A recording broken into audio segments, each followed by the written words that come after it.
Guys, they're doing this work over here and it's affecting the technology of all days tonight. So I'm going to try to get through this, but if we don't get through it, because this has been happening all day and until it gets better, I don't want to keep having to stop the video and start the video back up. So if it goes off again, we're just going to save it for tomorrow or Friday. So I'm just going to let you know that beforehand. And let's hope and pray that we can get through this without any more disruptions. Like I said, they're working on stuff over here, and it's just been like this all day. So anyway, as I was saying, we are talking about how to not be a victim of date rape. And so I just want to start off by saying, reading some statistics, and these statistics are from the Illinois Coalition Against Sexual Assault. 1 in 4 female students at college have been victims of rape or attempted rape. 11% of girls report being victims of forced sexual intercourse.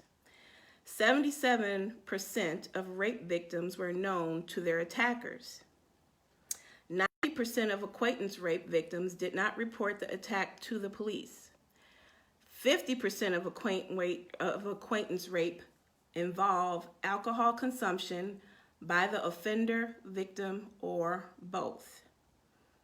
And here's one more statistic. An average of 24 people per minute are victims of rape, physical violence, or stalking by an intimate partner in the U.S. More than 12 million women, men, over the course of a single year. So that statistic is from Abuse National Network, which is called RAIN. And just to let you know, links to any of the information I'll be discussing tonight, so you will have it in case you need it. So why are we discussing acquaintance rape, or what I have come to know as date rape? It's called acquaintance rape now. Why are we discussing this tonight in our Dating While Damaged series? Well, because dating, it can be fun, it can be magical, it can be wonderful, and we all love it. But at the same time, I don't want you to be out here dating and damaged. I don't want you to be out here not dating smart. I'm trying to give advice on how not to be a victim of this acquaintance rape or this date rape. So how did this come to be such a sensitive topic, or one that I'm passionate about? Is because once when I was in high school, I was, calling myself dating this guy. I wasn't a popular kid. I went to school in private grammar schools, and then I went to a public high school, so I was kind of shy, introverted. I only had a small group of friends because, I wasn't very outgoing. And so it was this one guy on the football team who I had a crush on him, and I guess someone told him, and he invited me over to his place for dinner with his family. And once I arrived at the place, he took me into the basement to hang out. And he sexually assaulted me. And not only did he do that, but he left me to just go home. And after he did it, he just kind of was like, okay, well, I'll see you in school tomorrow. Like it was just a normal thing. It was, and I'm not going to get into details. Like I said, we're on a public platform right now, and I don't want to focus on the action so much as I want not to do. But I kind of found my way home on public transportation, and not knowing, what to do with that. I was, again, in high school. I kind of just went home. I didn't tell my parents. I didn't tell anybody. I just kind of picked up my life and went on about it. Just like it was any other day, because I didn't know what to do with it. So that's what I did. And then I ended up repressing it. Why did I share that? Because let me share one more. not about me. This is about an article. I'm just going to give you the gist of it. There was a man in Georgia, woman he met on a dating app. Plenty of fish, I believe that was one. And he left her body in a bathtub because she refused to marry him. Okay, so now we've had two stories. One had to do with me, and one had to do with a woman who was using a dating app. I just want to point to the fact that there are crazy people everywhere. There are crazy people in the store. There are crazy people in your family, in the library, a friend of a friend. There's crazy people everywhere. So we have to beware of who we keep company with, period. A predator is a predator, and online apps are just another avenue for a predator to use. Now, I know some people are like totally pro no dating apps, but this is the reality. Every assault that I ever went through in my life, and yes, there's been more than one. I just shared one with you tonight. But any assault that I've went through, there was no dating app involved in that. So, and where the mentality of not using dating apps comes from, but it really comes down to the decision of, in this day and age, to date or not to date, to fear or not to fear. Because the internet is not going to go anywhere. Just like when they had child molesters, when the internet became popular in the 80s, and these little chat rooms, like these little chat rooms, and they'd be in the little chat rooms. It wasn't the fault of the internet. It was just another avenue for predators that were already in the world to use. That's the same thing with dating apps. It's not because of dating apps that there are predators. The predators have been in the world from day one. So I do understand the mentality of not using a dating app, but at the same time, it comes down to dating or not dating. And just to be realistic, you want any type of relationship, you're going to have to date, correct? It's inevitable. It's not like we have pop-up people that are just going to pop up at a door and be ready to marry, So then the question becomes, how do we do it in a smart way? And that's what we're going to talk about tonight, how to not be a victim of acquaintance rape.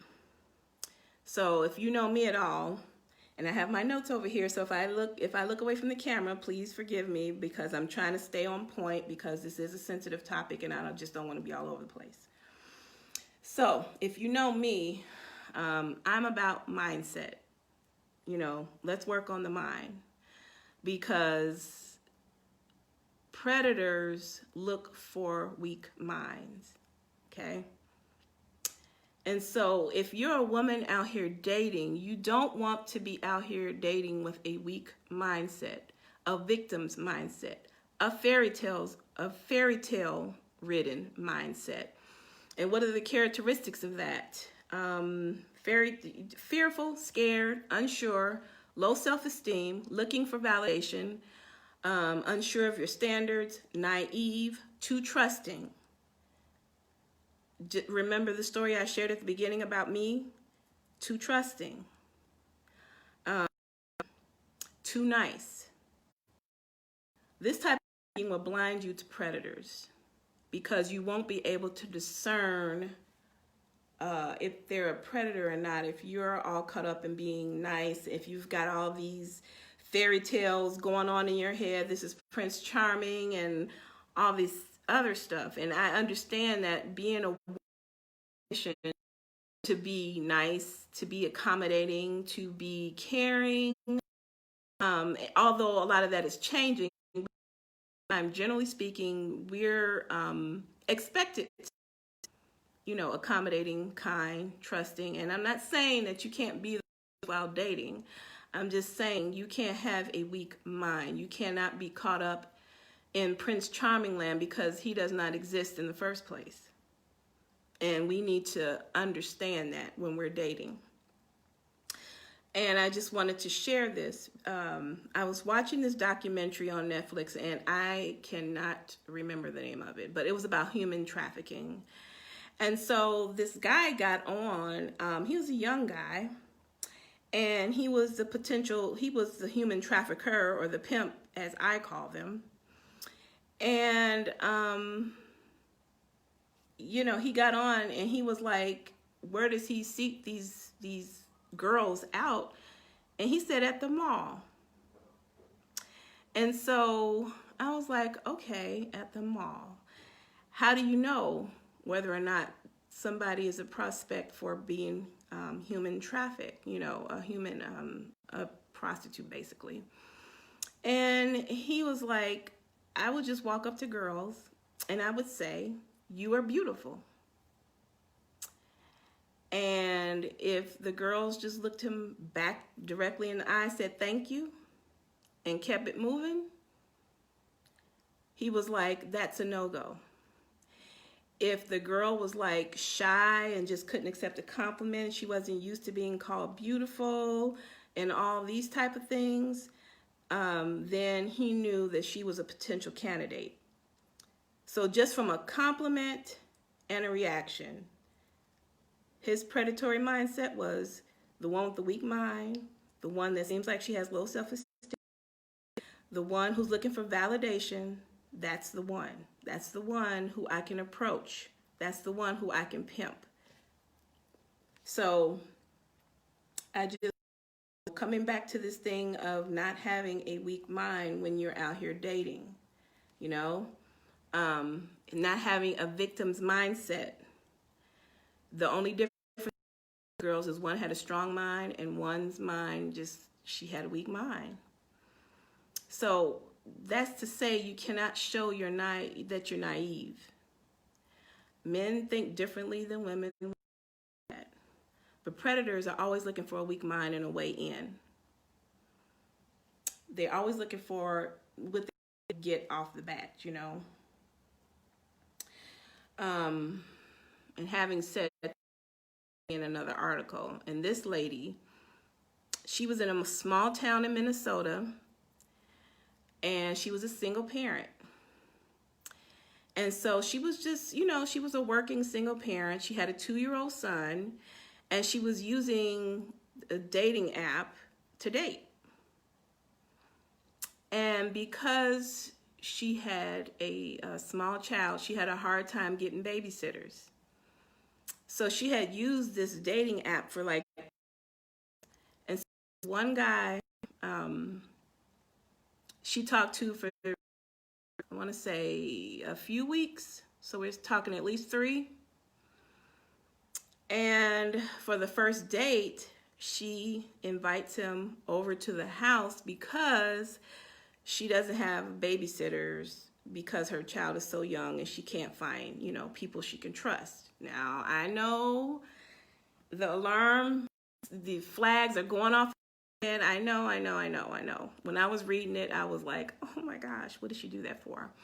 But again, she is from a small town in Minnesota. And Minnesota is not even really, you know, it's not a big metropolitan like Chicago or, you know, New York or whatever. So she was just and naive. Read this quote that she said. I thought he seemed like a nice Christian guy. We're just talking about this. Naive, trusting, Christian guy. We did that last week in the hard question. Remember, we were talking about Mr. Christian man and Mr. Christian woman and how they got a relationship with the Lord, and how you have to, you know, question that because their relationship with the Lord might not look like what your relationship with the Lord is. And so, yeah, she thought this guy, he seemed like a nice Christian guy. And he ended up raping her with her 2-year-old son in the room sleeping.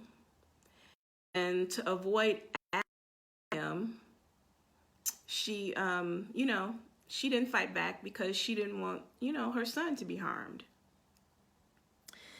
And she had been talking to this dude for 4 weeks before they met on the first date. Now, I'm going to say this, and this is in no judgment against her, because we all can be naive and trusting. But if you are a single parent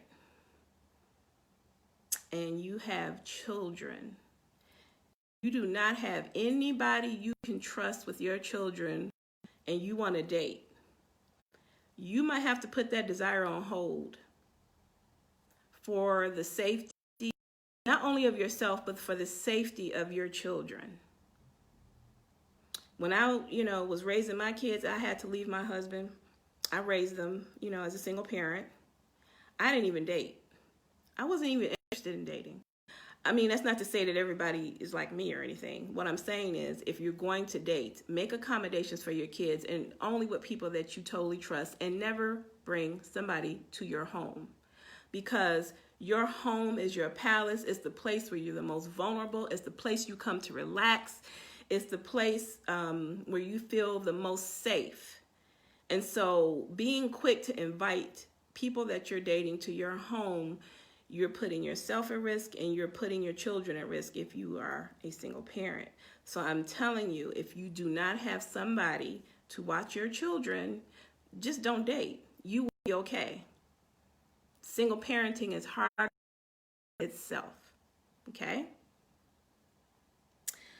Okay, so having said all of that, I just want to give a few tips about the things that we can do as women, and this is just reiterating what I said. Don't be so quick to trust. Just like the lady in Minnesota, don't be so quick to trust anybody when you're dating. And it's not that you have to go around and be like super paranoid or anything like that. I'm not trying to put you in a state of fear. I'm just saying, don't be so quick to trust. Don't be so quick to become familiar with her, inviting him to her. We don't do that. You do meetups, drive to the place. Don't blab all of your business. Blab all your past history with men while you're talking to these potential dates. They are not your girlfriend, therapist, or coach. They don't need to know your past history. They don't need to know your past history of abuse. They don't need to know anything like that. Because if it is a predator, that's exactly what he's looking for, a way in a week. Oh, you've been abused? Oh, well, hey, he's used to it. And then if it's a healthy guy, you still don't need to be telling him all your business, because, again, he's healthy, and you're telling him you've been dating all these damaged people. Well, he's not going to want to be bothered with you. So you have to be, you don't just blab everything. Everybody don't need to know everything about you. Just like if you're meeting girlfriends, potential friends that are women for the first time, you don't go and tell everything about yourself. The first time you meet them, it's a process, right? Okay, so having said that, I'm going to share one more story. Okay, so this guy, now this happened in Auckland, and this again was a dating app. It was Tinder, and this guy ended up murdering a girl, but then the girl that he murdered, her girlfriend, he ended up going out on a date with him. She didn't know her girlfriend was murdered. The dating app, he pursued the girl. I mean, and you can read it, the article, all the details. I'll include the link in the comments. I'm just telling you the gist of it. So the girl, the girlfriend of the murdered girl ended up, she was talking to dude for a few weeks. I can't remember how long. And so she decided she would meet with him at a bar. And so they met, and I just want to read this quote that she said. I do want to say to young women to take one step in your thinking when you are on a date to see how well you know this person. Since then, I have been on dates with lovely, trustworthy men, but thought, how well do I really know them? It has made me go a little slower and divulge less information. See, again, don't be naive, don't be trusting, don't tell all your business. Now, with this story here, what I wanted to really look at was, okay, they met in a bar or pub or whatever. It was over in Auckland. And that's fine. But another I want to give you is watch your alcohol consumption when you're just dating someone. I mean, when you're just watch yours and alcohol, as we all know, takes away our inhibitions. It relaxes us. That's why people, when they come home, glass of wine, this is why, so they can relax, you know. And so if you're getting, you know, plastered or he's getting plastered, then yeah, it's not a good situation. And your inhibitions are low. You're not cautious. You're not trying to be like a flower child with peace and love and all that. No.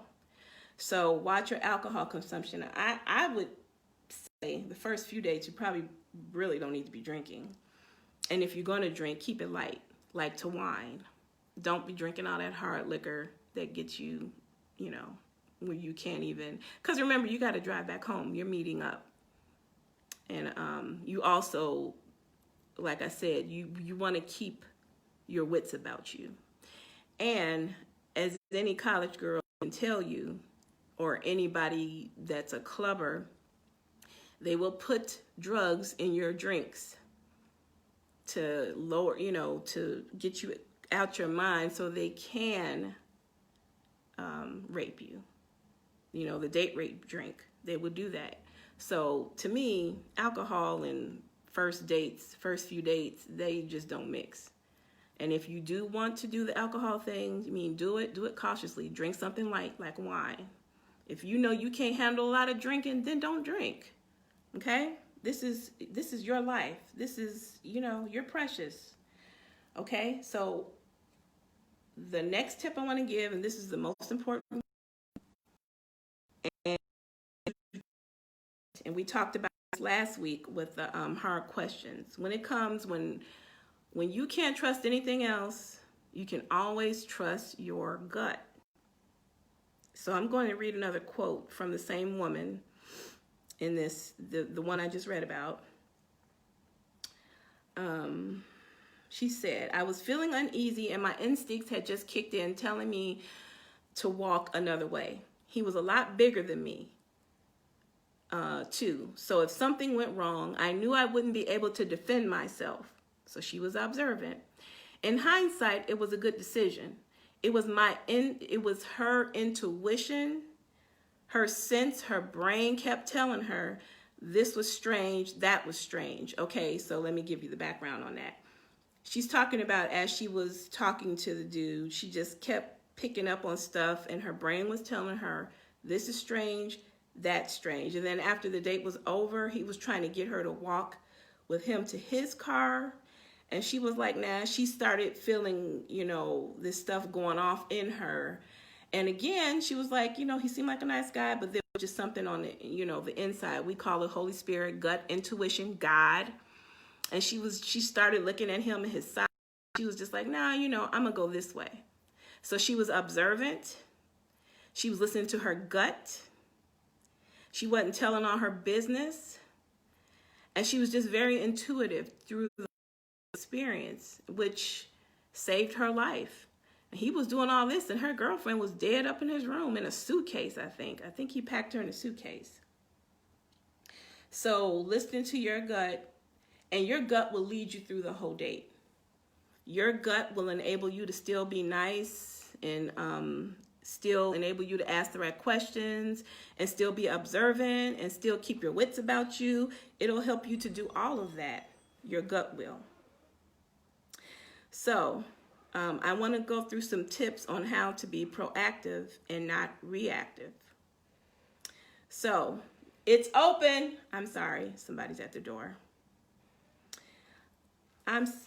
It's open.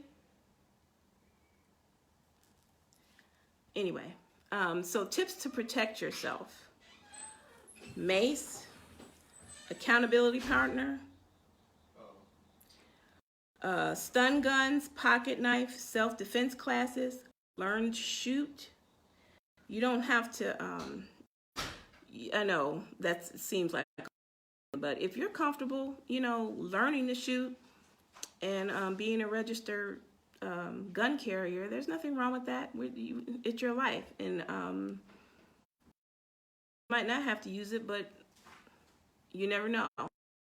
So going back to accountability partners, I kind of want to talk about that because when I started, dating again, when I went out on dates, I would send a picture of the daughter.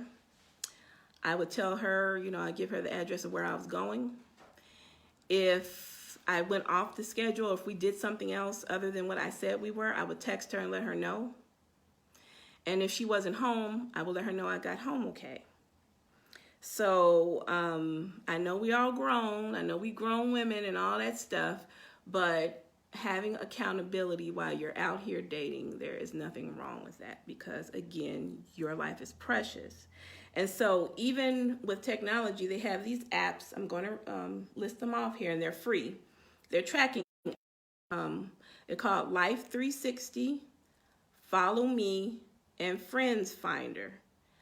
And if you have an iPhone, they have Find My iPhone, which can track you. It's just that your partner would need your sign-in information on your phone. But the Life 360, Follow Me, Friends Finder, I'll include those in the comments too. You just find that girlfriend that you trust or that person that you trust, and you download the app, and they can track wherever you go while you're out. And again, this is your life. You are important. You are precious. And so it's not you being overly cautious. It's not you being babied. We all need accountability. We all need friends to help us through things. It may seem extreme, but being raped is extreme. And being dead is extreme. And you don't get to come back from death. You could come back from rape and you can heal, yes, but why go through all that if you could have avoided it? Okay? So have some accountability for when you're going out with new people. Make yourself accountable. Download one of those apps. Or just text somebody, let them know where you are. Okay? Okay. Let me see if I've covered everything. Oh, another thing about the accountability thing is being accountable. I would say if you can give that like 2 months to 3 months, like 12, however many dates that is. Maybe if you're dating once a week, I guess that would be 12 dates. And don't worry about him. If he cares about your well-being, he'll continue to meet up with you. He'll continue to understand why he can't come to your place or you're not going to his. If he cares about your well-being, it will not be a problem. But if he's that predator type, he's going to give you a lot of pushback. He's going to be persistent. He's going to be a little explosive, or he just always wants to control the situation. If anybody's like that, let him go. Delete, block, move on. And you may say, well, he might not be a rapist. Yeah, well, maybe he likes to beat up on women. Maybe he's homicidal. Rapist, abuser, murderer. Who cares? They're all three going to end up in you being violated, right? So if the dude gives you major pushback about meeting up all the time and not coming over to your house or you going over to his, then that's a warning sign. You need to look at that. If he's genuinely not concerned about your well-being, yeah, he might be, I'm not talking about somebody who might be a little disappointed. Well, I thought by now we'd be able to, meet each other at the house, or you invite me over for dinner or whatever. But I understand. I'm not talking about the good guy, the understanding guy. I'm talking about these ones like I'm talking about, who's going to explode and be persistent, always trying to manipulate you to get over to your place or to get you over to his place, or trying to pick you up and being adamant about your nose. That type. That's who I'm talking about. So, you block, you delete those type. They get no more dates. Okay. Now, back to the Tinder murderer. She said that he was a very persistent, like over and above. And she thought it was strange because it wasn't normal. It wasn't the normal excitement that a guy has, like hunting. It was above line. And so her tuition was like, mm-mm. Okay, so the last part of this I just wanted to talk about is, if this does happen to you, or if it happened in the past, or if it does happen to you, the thing I want to cover really quick is victim shaming. First of all, it is never your fault if you are sexually violated, raped, abused. You didn't ask to be a victim. You didn't ask for somebody to violate you. And again, like I was saying, when women don't think like men, you hear this like, she asked for it. Nobody asked to be violated. Nobody. Sometimes, because of the world we live in, if you think about it, like I was saying, women are conditioned to be nice and accommodating and all. Sometimes men are conditioned to believe that women are objects, that they're there for pleasure. They get this that, help me from church. Women are objects. They're kind of just things for men to entertain themselves with. And some men teach their sons that if women say no, they don't really mean it. So you don't know what type of dude you might be getting. You might get the good guys, but it only takes the one bad one. And like I said, we don't let people victim shame us. It's never your fault. And for women who victim shame other women about this, and that does happen, from instances where women, like in a single parent home, might invite dude to come live in the house with them, and dude starts messing with her daughter, and she blames the daughter. Real life, real story. She blames the daughter for tempting the man. How is that your daughter's fault? You messed let him in. She's telling you he's messing with her, and you get mad at her. How you think she's gonna feel about her victim shaming? So you are never the victim. Never the victim. It's never your fault. Okay? And then you have stronger women who are like, I'll never let a man do that to me. I'm a fight. I'm a, this, that, and the other. And I say to that, I'm glad you have a fighting mentality. But again, you never know what you're going to do until you stand in somebody else's shoes. And if somebody has a gun or a knife, choke you can't, and they bigger than you. Because typically speaking, yeah, I'm for women's empowerment, but physically, most men are stronger than women. That's why we were talking about stuff like pepper spray and knives and accountability, things like that. Because you need to be able to do something to at least get them off of you. I dated a guy that was 6'1" and over 300 pounds. I mean, nothing happened with him. But now you think if he was a predator, I'm 5'1". Do you think that I would stand a chance if he was just determined in his mind he was going to take what he was going to take? So don't be so quick to judge other women saying, I wouldn't let no man, or he wouldn't. You don't know what you're going to do in that woman's shoes. She's not, it's victim shaming. I can't stand that. No, so we're almost closed. If this happens to you, you always call the police, you go to the hospital, you get counseling. And most counseling is free for rape victims. Rape advocates are usually in every state. They're usually right there at the hospital. So the counseling is free. Always get therapy. Always, always, always. And if you have been a past victim, but you never reported it, like I didn't, well, I reported one, but the other ones I did.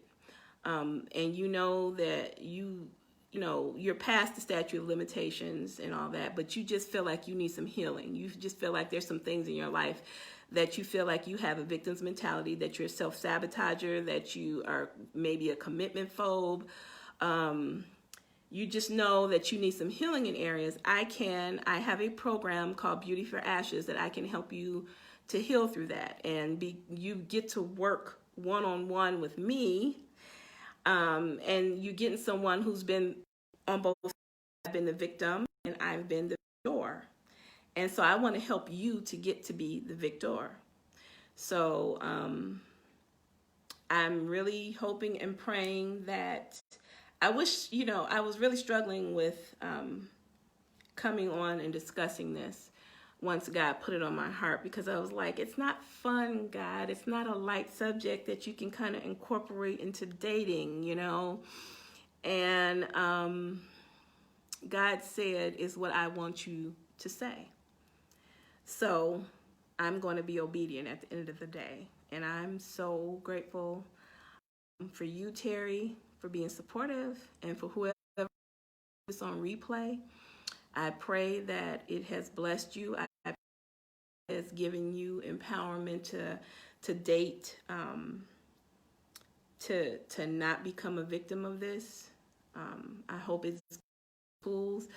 I will leave the help, the line in the comments or in my link and the website. I will also leave the links to the articles that I got the information from, either in the comments or above in the link thing.